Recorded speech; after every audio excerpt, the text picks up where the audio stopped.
इज्जत ज़बरदस्ती नहीं कराई जा सकती, डंडे के ऊपर इज्जत नहीं कराई जा सकती। इज्जत कराने के लिए आपको अपना कंडक्ट बेहतर करना पड़ता है,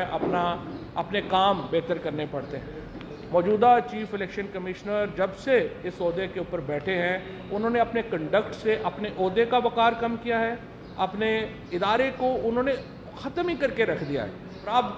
जो उन्हीं के महकमे के लोगों के ज़रिए जो चीज़ें अब बाहर आई हैं वो बहुत ही खौफनाक हैं। अब ये इससे पहले भी हमने चीफ इलेक्शन कमिश्नर के ऊपर सुप्रीम जुडिशल काउंसिल में रेफरेंस दायर किया हुआ है इजाज़ चौधरी साहब ने, लेकिन सुप्रीम जुडिशल काउंसिल में उसके ऊपर कोई कार्रवाई नहीं हुई। अब ये नया रेफरेंस कल Tehreek Insaf chief election commissioner के ख़िलाफ़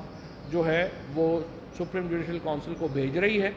और जिसमें हम चीफ जस्टिस साहब से ये इस्तदा करना चाहते हैं कि सर देखिए, इस तरह से इस वक्त जो आपके अहकामात को अगर डिफीट हो रही है तो इलेक्शन कमीशन की वजह से, इलेक्शन कमिश्नर की वजह से हो रही है। ये कोई तरीका नहीं है कि चीफ इलेक्शन कमिश्नर एक पॉलिटिकल पार्टी का क्रोनी बन के वो जो है वो प्ले अराउंड करे,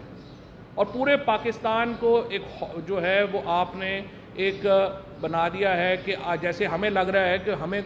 हम कोई दहशत गर्दों के रहमो करम के ऊपर चले गए हुए हैं, जहाँ पर एडमिनिस्ट्रेटिव दहशतगर्दी हो रही है, जहाँ पे लोगों को इस तरह से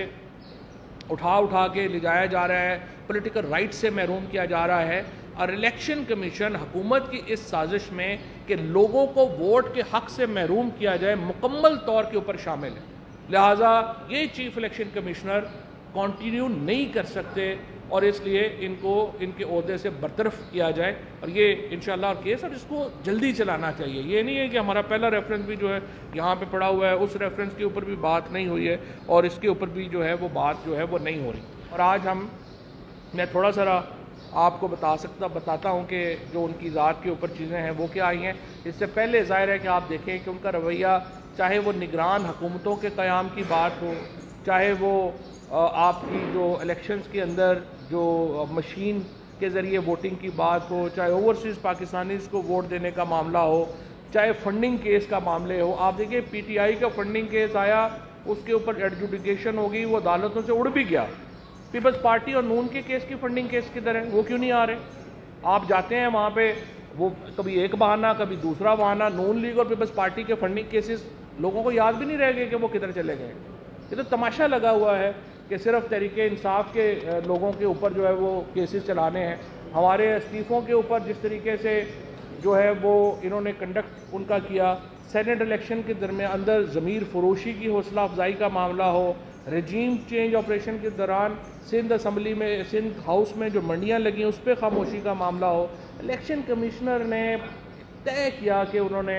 पाकिस्तान में कोई, और मैं हैरान हो जाता हूँ, 70-72 उनकी उम्र है, कितना अरसा बंदे ने ज़िंदा रह जाना होता है। कोई अपनी लेगेसी का ध्यान करता है, कोई बंदा जब सोचता है कि जब मैं जाऊँगा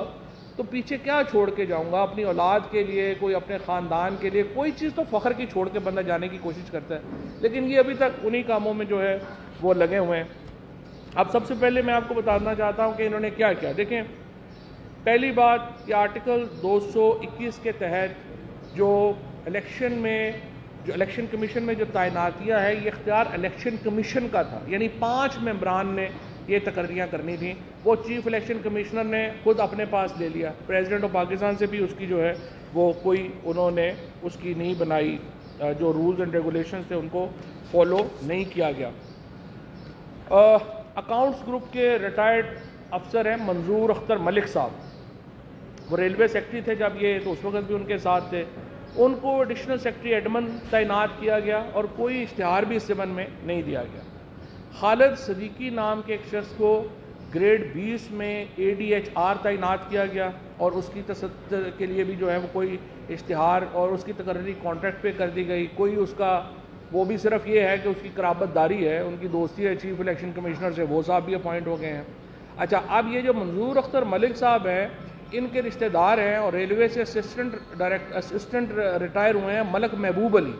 इनको डिप्टी डायरेक्टर बजट में 18वें ग्रेड में तैनात कर दिया गया। 18वें ग्रेड की नौकरी दे दी है, कोई नौकरी नहीं। यही कोई पॉलिटिशियन किसी ने दी होती, अब तक वो नैब के चक्कर लगा रहा होता और सारी चीज़ें जो है वो उसका हो गया होता। खुरम शहजाद नामी एक शख्स जो है वो भी یہاں پہ لیگل کنسلٹنٹ تھا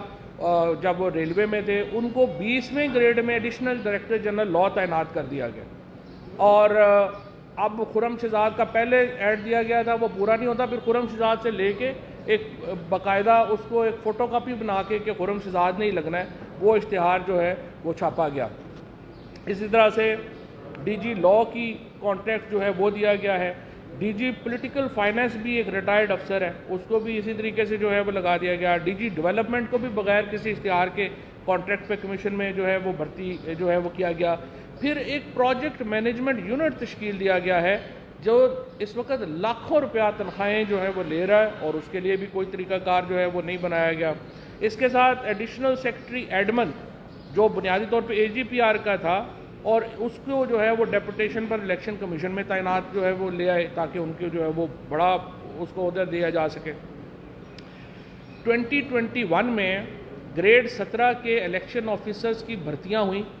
65 سے 75 امیدواروں کے انٹرویو کیے گئے۔ سلیکشن کے دوران خود چیف الیکشن کمشنر نے کہا جی میں نے پینل میں بیٹھنا ہے، وہ پینل میں بیٹھ گئے، اور سارے لوگ جو ہیں وہ اپنی مرضی سے اپنے کر لیے، اور سرگودا سے بھی انہوں نے جہاں سے وہ ہیں وہاں سے لوگ جو ہیں وہ وہاں پر بھرتی ہو گئے۔ اپنے جو بردر ان لا ہیں ان کے بیٹے کو بھی ملازمت جو ہے وہ وہاں یہاں پہ دلوا دی، وہ اس وقت CDA میں چھوٹے گریڈ کے اوپر تھا، اس کو چیف الیکشن کمیشن میں لے آئے، اس کو بڑے عہدے کے اوپر دلوا دی۔ ایک خاتون آفیسر ہیں، وہ چیف الیکشن کمشنر کے ساتھ کام کر چکی تھی، ان کو 19ویں گریڈ میں وہ ان کو ڈائریکٹر پبلک ریلیشنز لگا دیا گیا ہے۔ اب گریڈ 20 کا additional director general public relation کا آفس بھی ان کو سونپ دیا گیا ہے۔ گریڈ 17 کے 3 افسران کو جو ہے وہ چیف الیکشن کمشنر نے سپرسیڈ کر دیا کہ یہ وہ ان کی ہمیں شکلیں پسند نہیں ہیں۔ اس کے ساتھ محمد صدیق نام کے ایک افسر کو الیکشن کمیشن آف پاکستان سے ہٹا کر راولپنڈی میں ڈسٹرکٹ الیکشن کمشنر تعینات کیا گیا، اور پھر اسے فوراً اٹھا کے بکر بھیج دیا، اور پھر خیبر پختونخوا کے ضلع کوستان میں پہنچا دیا اور وہاں کوستان میں تقرری کے آرڈرز ملے، اس کو دل کا دورہ پڑا، وہ بیچارہ وہیں پہ اس کی ڈیتھ ہو گئی۔ اس طرح سے الیکشن کمیشن آف پاکستان چل رہا ہے۔ فقیر محمد جو تھے، جو ڈسٹرکٹ الیکشن کمیشنر لکی مروت تھے، اسے بلوچستان کے ضلع وشوق میں جو ہے وہ پھینک دیا گیا۔ اس کے ساتھ انضباطی کارروائیوں کے اوپر بھی جو ہے جو لوگوں کی وہاں پہ ہیں حالات وہ بڑے زیادہ برے ہیں، سارے لوگ جو ہیں وہ وہاں پہ الیکشن کمیشن میں جو اس وقت کوئی تکی نہیں بنتی تھی کہ انہوں نے 6 کروڑ روپے کی لاگت سے ایک نیا الیکشن کمیشن صاحب نے اپنا دفتر بنایا۔ ایک طرف ہمارے پاس کہتے ہیں زہر کھانے کے پیسے نہیں ہیں، پہلے انہوں نے 10 کروڑ روپے کا اشتہار دے دیا اپنے گھر بنوانے کے لیے، اور پھر 6 کروڑ روپے کا اپنا دفتر بنوا دیا الیکشن کمیشن میں۔ ایک طرف کہہ رہے ہیں الیکشن کمیشن کے پاس زہر کھانے کے پیسے نہیں ہیں، کچھ کرنے کو نہیں ہے، دوسری طرف آپ ایسے پیسے اڑا رہے ہیں جیسے باپ کا مال ہے اور کوئی پرابلم ہی نہیں ہے کسی کو۔ پھر ضلع سرگودا میں انہوں نے 4 کنال زمین خریدی 32 کروڑ روپے کی، اور کہا گیا کہ جناب یہ وہاں پہ جو ہم الیکشن کمیشن آفس جو ہے وہ بنا رہے ہیں، 32 کروڑ کی تو خالی زمین ہے، اس کے اوپر آپ اندازہ لگا لیں کہ وہ سرگودا میں اتنا بڑا آفس جو ہے الیکشن کمیشن کا، اس کی تو کوئی سمجھ ہی نہیں آتی کہ کیا تک ہے۔ اسی طرح سے جو رزلٹ مینجمنٹ کے لیے اوورسیز پاکستانیز کے لیے جو سافٹ ویئر کی تیاری کی غرض سے جو پروجیکٹ مینجمنٹ یونٹ بنایا، اس کے اوپر کروڑوں روپیہ خرچ ہو چکا ہے، اور وہ پروجیکٹ کا پتہ ہی نہیں ہے کہ کدھر ہے، اور اب 12 کروڑ روپیہ اس فرم کو علیحدہ دے دیا گیا ہے۔